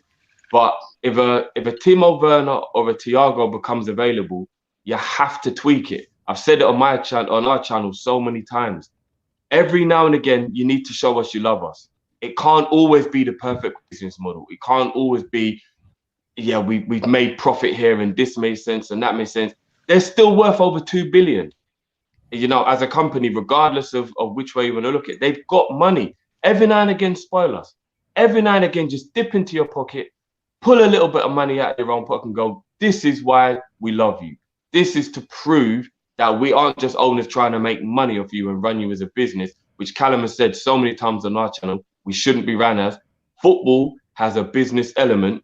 We should not be run as a business. We don't tune into CNN to see the results of Liverpool. We tune into Sky Sports because we are a sports team. So stop this whole everything is just about money. There has to be an element of love, and you have to look at the sport first. So every now and again, just show us you love us. Just dip into your pocket and make a loss just for 1 year to prove you actually care about Liverpool, because they show everything to show they care about the Red Sox. And I get it. Red Sox is their love. They're a baseball-loving American, business. I get that. But every now and again, just show us you love us. That's all we want. We want to know that you don't just look at us as money, as a cash cow. We want to know that even though you run the club well as a business, you love us as a football team. And surely seeing the fan base over the last 3 or 4 years since they've really seen what we're about when we've actually been successful, they must look at us and think, do you know how globally huge this club could be if we do this right? It's the biggest fan base in the world, with the best fans in the world, with the best manager in the world, with currently the best players in left back, right back, centre back, left wing, right wing. If you ask Callum up front, like, do you know what I mean? Like, like, how many positions don't we have the best player in the world right now? Fabinho, arguably, holding man. Do you know how global we could be if you just put a little extra love in and don't just make it about business? So if FSG ever, for some reason, saw this video, I'd say, can we just have that Christmas present that we weren't expecting? That's what we want. We get it. We know our parents can't afford it, but for somehow they pulled it off. And they got us that mountain bike and the Super Nintendo. So we go back to school after the holidays and go, you don't understand how much my parents love me. You don't understand how much my parents love me. Do you know what I mean? I think they subscribe. I think they're subscribers, so he might be listening. Yeah, and Drifty's obviously had a run-in with a Super Nintendo, which is amazing. You're gonna be the first person I DM when we sign Thiago. That's what I'm gonna say. I thought I was. Right. Grizz has a list of people he has to DM. They'd want to make contact with him before they sign him, to be honest. There's been plenty of contact. Don't worry about that. Don't worry. I'll be looking forward to that. I'll be looking forward to that. Tripping Grizz up here, little landmines on Grizz. All these programs are being recorded. Don't worry about that. That's it. You're whetting my appetite now, Grizz. I'm not gonna lie. I might just get 6 littered around the house. I might just put the number 6 somewhere. Seeing that passionate speech by Drifty's got me. I'm gonna have to DM the brother. I'm gonna have to DM the brother. Right, you know what, lads? This has been an absolutely brilliant show. We've got 420 odd people still watching. So first off, a bit of housekeeping first. So anyone that's in there that doesn't subscribe to our channel, hit the bell icon, get all the free notifications, all the free Liverpool content you can get. It can't be beat. There's loads of it, loads of this sort of stuff.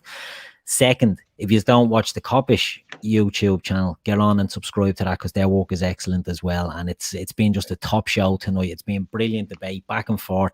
It's been really enjoyable. The chat has been absolutely rocking tonight. We've still got loads in there thrown in their thoughts, which has been absolutely brilliant.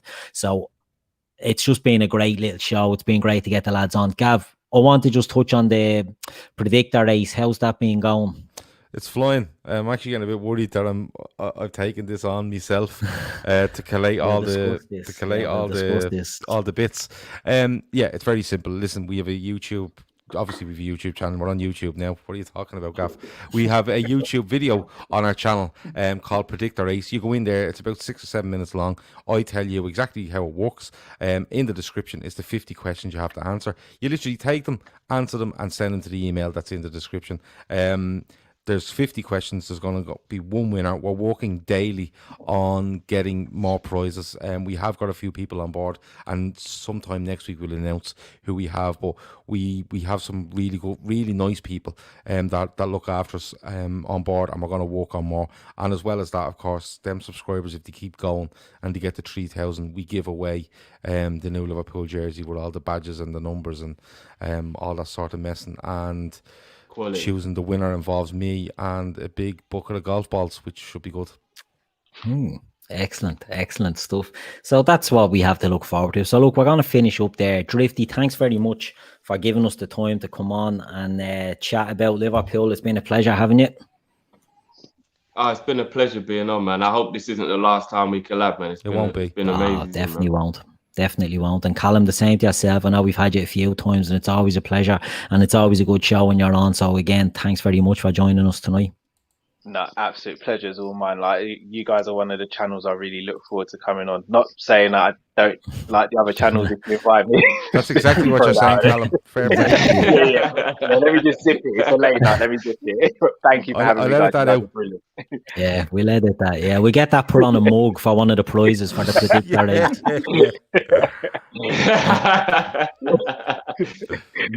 Grizz, Can, it's always a pleasure having you. Good to have you again tonight, buddy. No problem, pal. No worries. And Gav, a night off the hosting for you. Thanks very much for tonight. Yeah, it was a really good show. I have to say, it was brilliant. An hour and 53 minutes, and I enjoyed every single minute of it. Wow. Yeah. Whopper. Flew by. So it did. It was a great show, and still so many listening, which is brilliant. So look, we'll leave it there. Thanks very much, everyone, for joining us tonight. We've been the LFC Daytrippers and Kop-ish collab, and it's been a great show. We'll see you again soon.